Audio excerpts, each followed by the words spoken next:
so much for the intro, Ian. So I just want to do a little bit more of a deeper intro with everyone, and I'll go first, and then I'll pass it on to Eugene. But so what I do is I work for SEGA Europe. We've got an incubation arm of SEGA called Searchlight, and what I do is I'm basically the scout. Usually I'll be traveling the world, meeting talented developers, scouring the planet for the next game to sign, right? And then I also handle the deal negotiations and kind of dev relations once we've signed the game. So, Eugene, can you briefly tell us about who you are, what your organization does in relation to creating new original IP? Oh, yeah. Okay. So, well, I was invited to this panel when I was at Super.com on the Scouts and the business development side last year. Now I moved to Xsolla, and I can represent Xsolla's part of business heads. Those are people who like a little entrepreneurs inside the company who move some products and initiatives to the market. So Xsolla, not just a payment company. Xsolla is a better business engine, and we basically help all developers to launch their own games as a self-publishing. So I'm kind of opposite. I'm kind of opposite of you guys here. So I'm giving the hand to developers who want to launch their own games. We have the whole bunch of backend solutions and business solutions that helps out of the box just to start a business online.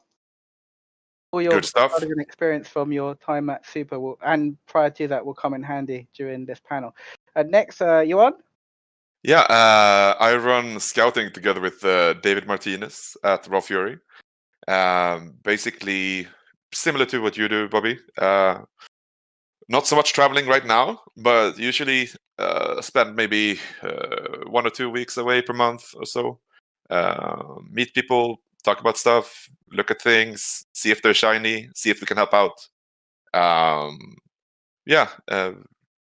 Try to find people that I like that are doing things that we like, and then give them money on occasion, basically. Very cool. And Mitsuo? Yeah, very much. I'm in business development, so yeah, I work for a publisher.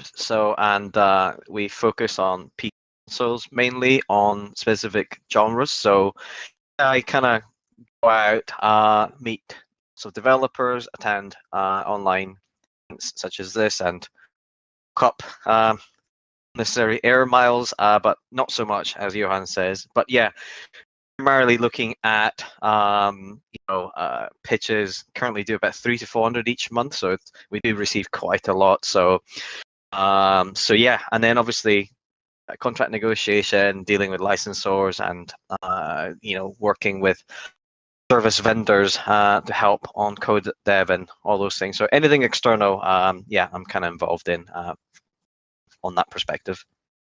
Awesome, thank you. So digging into that first question of what kind of games, what types of games are you looking for in terms of business model, platforms, genre? Is it a specific piece of tech or innovation that you're looking for? What is it that you're actually looking for in a game? Maybe we'll start with Johan.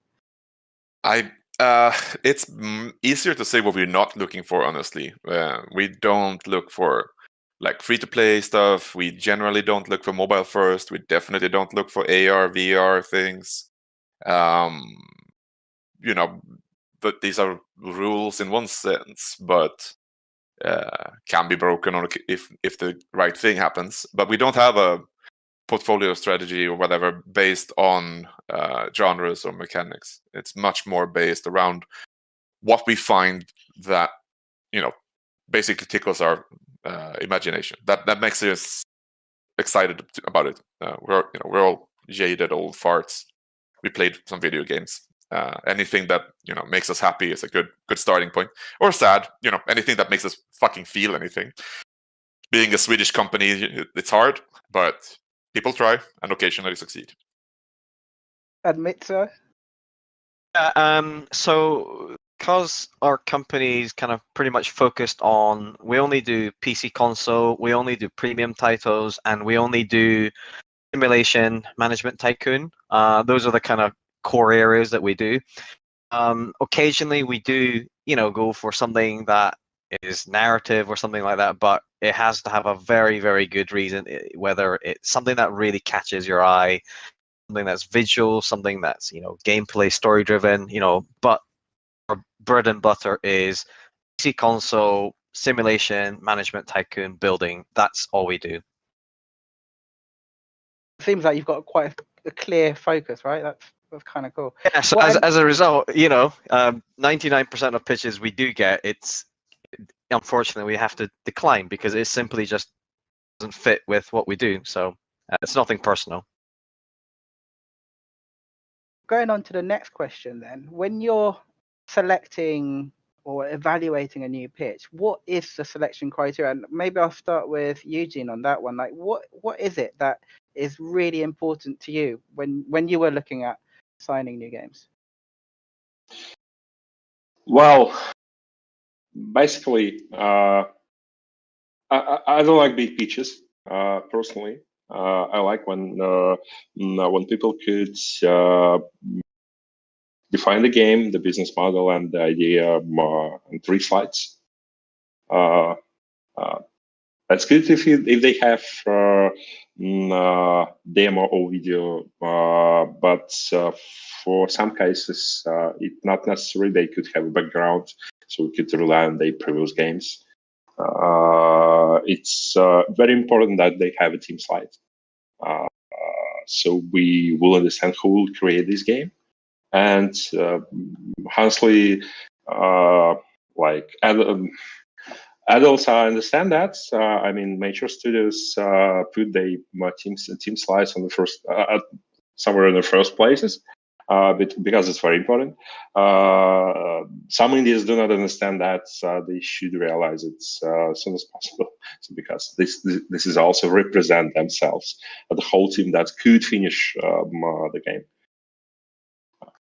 In terms of genre, if you're interested, we have solutions for all platforms and all monetizations, but we are rarely looking for VR AR stuff. So I support what you can say.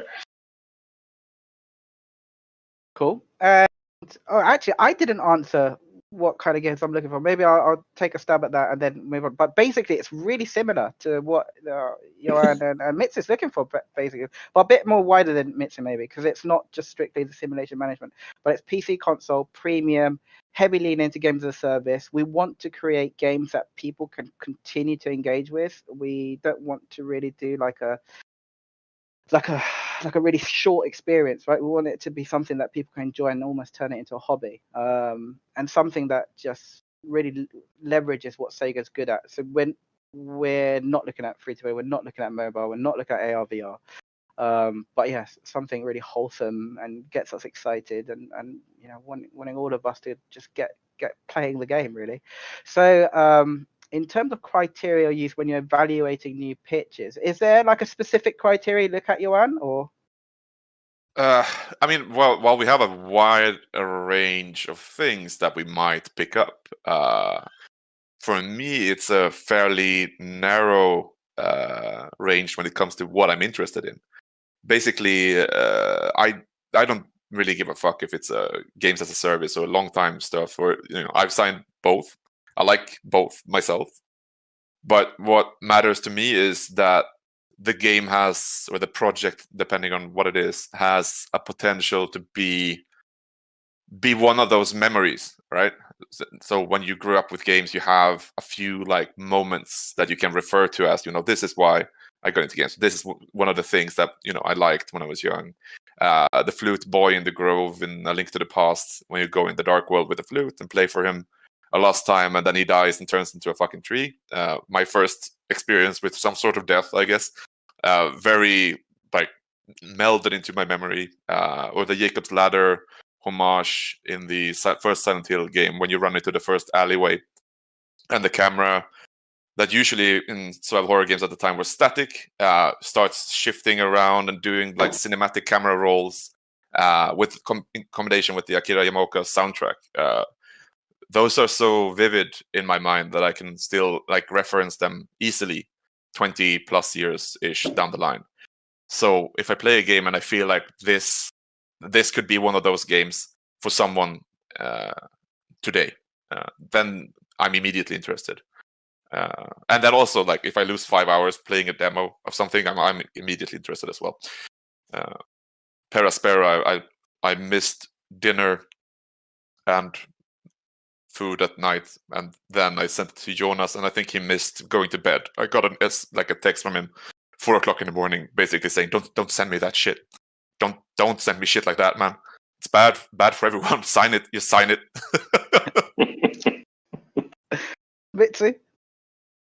Yeah, so obviously, this whole, first impression fun, that's like a given, right? So I'm not even going to talk about that, but I'm thinking of marketability. Like there's 150 games on Steam every day or every week or something. There's too many games on the market, right? So I'm always asking myself, what's so good about this game that I should buy? So I have internally in my head anyway, I've got 4 classification, right? First is things like, if you're in the genre, can you go up against a genre leader? So if I was talking about God game, I think of like Black and White, that for me, that's the benchmark. Can you go up against the genre leaders?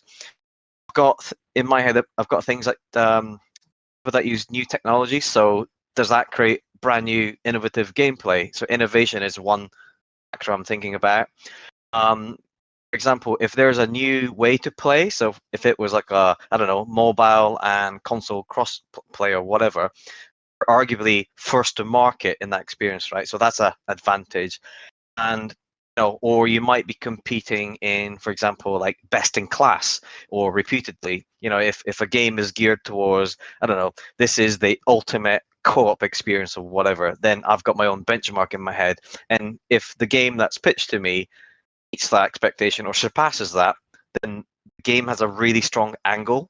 Not all games can be unique. Not all games have all the things ticked, right? Not all games can be innovative and genre leader and first to market. All that, it can't be all of that, but it has to be something special about it. I think like cinemas, I don't think you can make something that is too niche, too unique. It turns into too niche and no one's going to buy it. So I think, I'm always getting shouted at by marketing director because they need ammunition to really promote your game. So unless developer can communicate that to you very, very clearly, and there's a market for that, then my senses don't tingle. I think we all have senses. All business developers have these visible senses in our heads, and they need to tingle. And I've got various senses, and at least one of them has to tingle before I'm interested. It's funny that you say that. I figured that you're not actually getting shouted out by your marketing director, but we kind of look at it the opposite way around. Like the devs are bringing what they can, like the thing that they are uniquely positioned to bring, which is the experience and the game, and then figuring out the market and go-to-market strategy and plan. That's on our end. Like I obviously don't sign something that I think would fail on the market, because that would be unfair towards the devs, because they also need to eat and earn money so they can build the next thing. But honestly, commercial viability comes in as a function that we help happen. Basically, like, how can we take what you're doing and find a way to make it monetize it without fucking with your vision, basically. I think it's similar in many ways, but just the approach is a little bit different from a philosophical standpoint. I think the end result is probably quite similar. I think it always helps, isn't it, when the game is pitched as strongly as that. You can clearly see the angle. Yeah, it needs strengthening from that point onwards. But obviously, when you receive so many pitches every single day, every single week, Yeah. needs to be first filtering, and if nothing stands out in it, then I really struggle to kind of justify why I should, take it to the next stage, as it were. Yeah, no, 100%. Yeah, no, I mean, if the devs can push, like, can show how it's marketable or how it fits with the market, that's like extra topping on the milkshake or whatever the fuck on the sundae. That's the cherry on top. I think that's the English cherry expression. on top. That is the English expression. And you know what? To add to what you guys are saying, I think I completely agree in terms of how you look at product. I'd maybe just double down a bit more into the team side of things. So on top of what you've just said, I would also look at, and I'm sure you guys do too, right? Look at the credibility of the team. Can they actually deliver this thing that they're talking about, the vision that they have? And how solid is that vision, right? Like, are they subject matter experts? If they have a slide in their pitch deck talking about competitors, have you played all of those games? Can you talk to all of those games like better than I could, right? I'd want that as a bare minimum, for example. Have they already shipped a similar game or something that shows that they've got the kind of chaps to be able to deliver this? That's like super important to me. And I'd also want to really understand what the longer term play is, because we're definitely in it for the long haul rather than just a one-off game experience. We want to build really successful brands. So we're looking for people who have people in their team who are visionaries, right, that are leading the team. So those are some of the things that I look for on the team side, on top of some of the game stuff that everyone's been talking about, which is like absolutely brilliant. Yeah, really good stuff. So as a minimum, what materials do you need to see to evaluate the pitch? So Eugene, you touched on it'll be great to have a demo or video, or maybe it's their previous experience that kind of leans into it. But what's the bare minimum that you would have expected to see from a pitch deck, from pitch material? Well, that's mostly from Super.com experience. Xsolla also have the funding club and any investments organizations. They work the same way. The pitch deck. We'll ask for more dimmer, and in case if we are far away from vertical slice, we will ask for design materials. It's not the GDD because the complete GDD are set up on the vertical slice, but some design notes for sure. Like budgets. As much as they could deliver in the documentation, budget, time load, risk assessments. If they don't have any, that's much. Yeah, they less. If they don't have any, that's much risks, more red flags, but still doable. A lot of pitches don't include a risk register, right? Of like, these are the risks that we foresee ourselves, and I really like it when people do that. Actually, it's really nice. Yeah, I signed a deal in Super.com where we didn't have these ones. You know this deal as well. Yes, it was very beginning, but the credibility of the team is kind of, I don't know, insane. Cool. And Johan, anything to add in terms of the minimum of what you want to see in a pitch material? I basically need three things, and it's a build of some sort, so I can feel the game, because you can talk how much you want in paper, but if you can't describe game feel, you need to feel the game. Some sort of budget, basically how to get to one PC Goldmaster. That's the only thing I need. But then we have separate budgets for other stuff. We can discuss that and figure that out. And then I need a deck that tells me who the fuck's building this, why are you building this, when do you think it's done, and what the fuck are you actually building? If I get those questions answered, I have enough to make like some sort of decision. Anything else helps. If you've done competitive analysis, that's fucking great. If you have some risk assessments, that's great. But those are the basic building blocks for me to be able to give you some sort of concrete feedback. Because I can look at our pipeline and see like, we're not going to release 7 games in December. So we need to have a discussion about that timeline. And Mitsu? Yeah, I think probably to a third of our games are signed without prototypes, because for a lot of indies, not having the funding to do a prototype and publishers asking for a prototype as a minimum to start negotiation is a bit of a catch-22. But yeah, we would sign games without prototype as long as they have overriding reasons to. So, for example, they have already amassed a huge following on social media, as an example. That's a really good one. Or they're just making a sequel to a very, very successful first game. Or, the creative director is like, Will Wright or something like that. Then we would just sign instantly. So there must be, overriding reasons if you don't have a prototype. But, I think publishers should be able to see through what you're trying to extrapolate and trying to, what your vision is for sure. So the usual, presentation deck, any videos would help. A lot of developers I meet don't have a prototype, so they often make this thing called Rippermatic. They take clips from, films or gameplay. They just put it together, and they'll say, I don't know, art style, and there's there's a section that has collection of, other games, and you can understand what they're trying to get at. So that might be a fairly cheaper way rather than making a demo and developers, when you might, I think Rippermatic might be a cheaper way to communicate what your vision is. Yeah, no, when I say prototype, I mean, I've seen stuff that's all the way up to a vertical slice, down to white boxed stuff, to programmer art and half broken everything.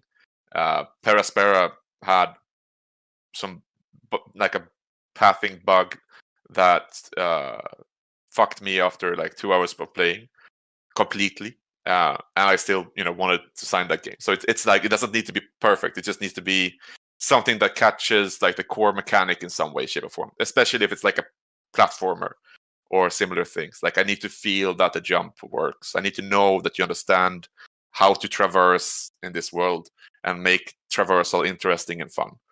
Because you can give me a GDD or whatever and type out something that sounds super nice, but if you don't know how to build a fucking jump proper, it's gonna suck. And that's horrible for everyone. It is indeed. I think I haven't really got anything to add really to it. I'm on the same page with all of you guys. It is context sensitive, right? Whether you need a build or not. At least for me, it certainly is.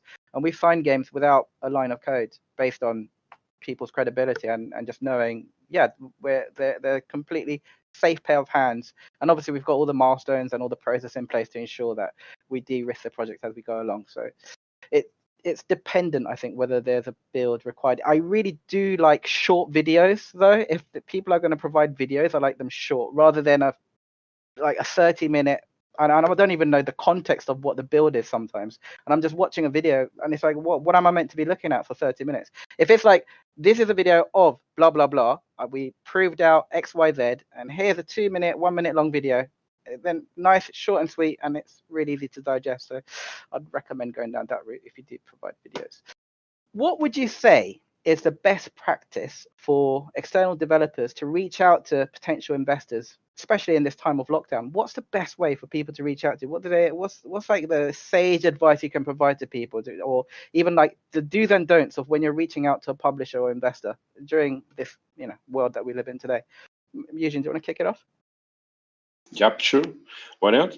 The first thing is being more public than just sitting home doing nothing.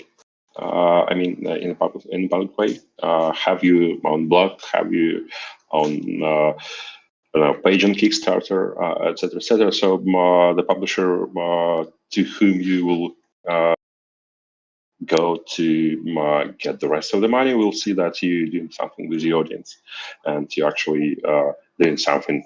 You have a progress. It's not rocket science. You have all the lists. You have insane amounts of insane number of online conferences right now. They are very cheap, and most of them delivering the place to speak, the room to speak for indie developers for free. So participate them. Have you on pitch, package in 15 minutes max, better to 5. Have you visuals, and talk. Right, execute. That's not it's not rocket science. It's a business development job. Or find a business development agency or business development guy who will do it for you. That's also works. I mean, or you could just do your homework and send me an email. Yep. I mean, I think that's something that most publishers are okay at it, but just like straight up saying what the fuck we want, and then giving people an email address like, go here, do this, put that in a box, put that in the email, send it over. You don't need to go to GDC. You don't need to be at a fancy thing. You don't need to, blow the bank, traveling the world, trying to fucking figure out where I am at the moment. I am on Twitter. I have an email. Use them. No. Yeah, and it's so true. Like just doing a little bit of research, right, and homework. Like I'm sure if I Googled your names and looked for news, there'll be articles of you talking about what it is that you're looking for and your approach, your philosophy, and it would just probably, it would probably help. But there's a literal article on the Raw Fury site that's called "How to Pitch Raw Fury," and it contains all the things that we've been talking about now and more stuff, and the email where you need to send it. It's a great article, actually. Yeah, and it works for most publishers. I mean, there might be some irregularities or some discrepancies, but if you have that base package, you just add or take away one part, and then you're fine. See? I think, since the virus started, there's so many online events cropped up, and most of them are really actually free.